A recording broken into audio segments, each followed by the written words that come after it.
walks all the way. Open the bin and drop it inside. Now for the second one. He picks up the plastic cup. Open the bin and drop it inside. Good job, buddy. Now for the last one. He picks up the crumpled paper. Open the bin and... Oh, you drop it, buddy. Open the bin and he drop it inside. Nice job. So Sandpreneurs are also known as sand parakeets. They are very playful, social, and have a very... First letter, buddy. He picks up the letter S. Now for the second one. He picks up the letter N. Now for the third one. He picks up the letter A. Now for the next letter. Next one, buddy. Okay, take your time, buddy. There's no need to rush. You have all the time you need. He picks up the letter K. Now for the last one. He picks up the letter E. Now snake spells S-N-A-K-E.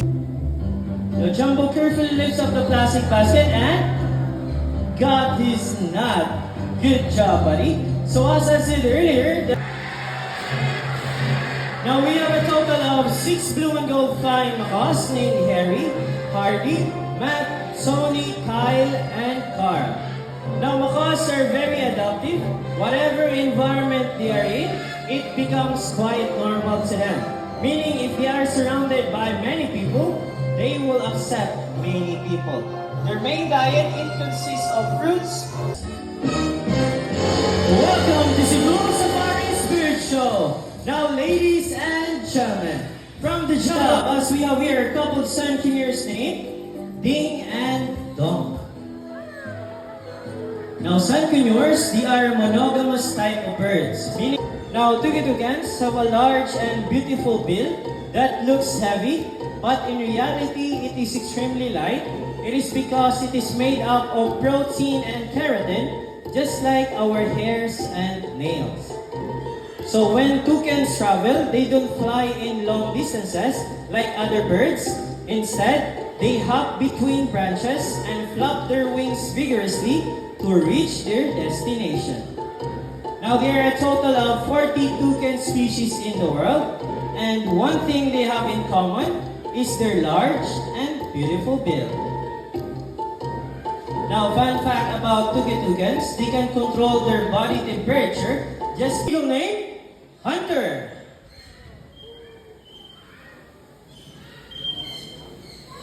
Oh my god. Nice catch, Hunter.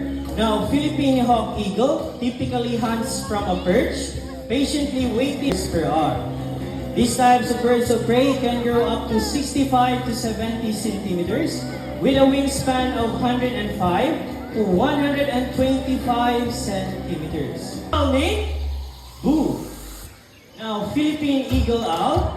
They are the largest owl species that can be seen here in the Philippines. Now, this bird, it has a wingspan of 40 to 50 centimeters. As you can see, Sky and Maui. Now, Brahminy kite, they practice ectoparasitism, or they love to snatch their food from other birds. That's why they are called as a snatching prey of life.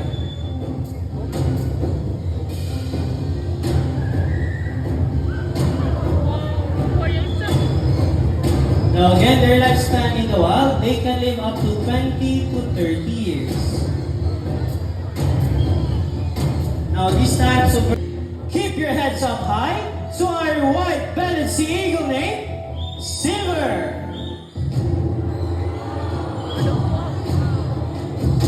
Now, white-bellied sea eagle, also known as the white-breasted sea eagle, or king of the sea. It has a white plumage from its head down to its underparts, and its wings and back are duration. Now, let me introduce you the people behind this successful show.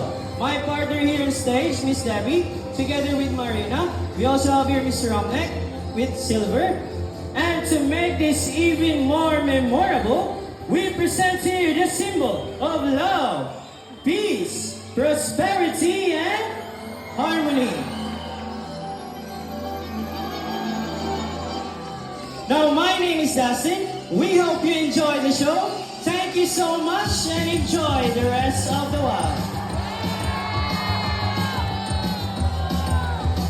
Alright, now for those who want to take pictures of our photograph birds, kindly form a line